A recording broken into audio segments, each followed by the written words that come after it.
Chers auditeurs, dans la liste de lecture quotidienne de la Fédération protestante de France, nous lisons aujourd'hui un extrait de l'Évangile selon Marc, avec notamment ces phrases. Les pharisiens et les scribes demandèrent à Jésus, pourquoi tes disciples ne marchent-ils pas selon la tradition des anciens, mais prennent-ils leur pain avec des mains impures? Jésus leur répondit, vous abandonnez le commandement de Dieu et vous tenez à la tradition des humains.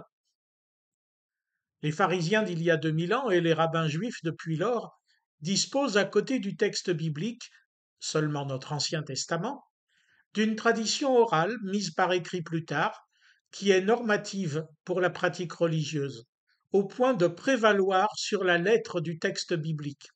C'est ce qu'on appelle le Talmud et quelques autres textes.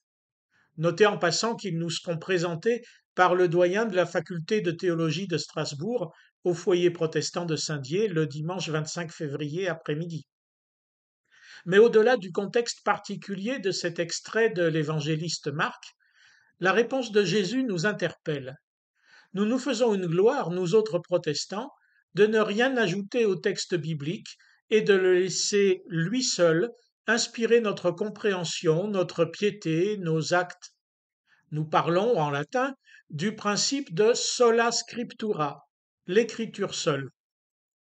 Dans la réalité, nous sommes très loin d'appliquer ce principe et de laisser le texte biblique, lu à la lumière de l'évangile du Christ, informer et guider notre vie. En effet, nous choisissons les textes qui nous plaisent, qui nous conviennent, et les autres, nous les délaissons ou bien nous les révoquons sous prétexte qu'ils sont datés, que leur pertinence est dépassée. Nous ne disposons pas d'une tradition comme celle du Talmud et des commentaires de Rachi, non plus que d'un magistère reconnu comme dans l'Église catholique. Il est donc risqué pour nous de nous en remettre à notre propre jugement. C'est même la définition du péché originel. Décider de ce qui vient de Dieu, de ce qui est bon pour nous, sans lui demander son avis. Bien sûr, dans ce cas, nos deux seuls critères vont être l'air du temps et notre propre intérêt. Moyennant quoi, on croira faire la volonté de Dieu en nous contentant d'agir et de penser comme tout le monde ou en suivant ce qui nous arrange.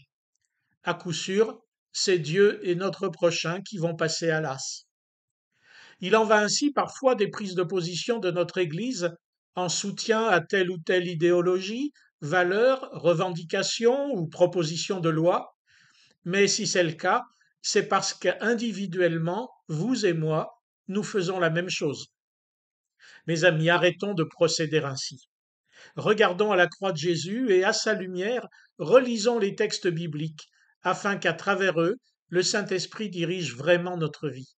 Pas seulement notre vie religieuse, si cette expression a un sens, mais surtout notre vie quotidienne, personnelle, sociale, intellectuelle, communautaire. C'est là que l'Évangile peut agir et nous permettre de le rendre visible à ceux qui nous entourent. Sinon, les gens voient bien nos incohérences, nos trahisons, nos lâchetés, bref, tout ce par quoi nous faisons passer nos idées avant la parole de Dieu. Mais nos idées sont stériles. Ne comptons pas qu'elles nous changent ou qu'elles changent le monde. Seul l'évangile de Christ le peut. Il a donné sa vie pour ça. Puisse donc notre méditation des Écritures éclairer et changer notre vie.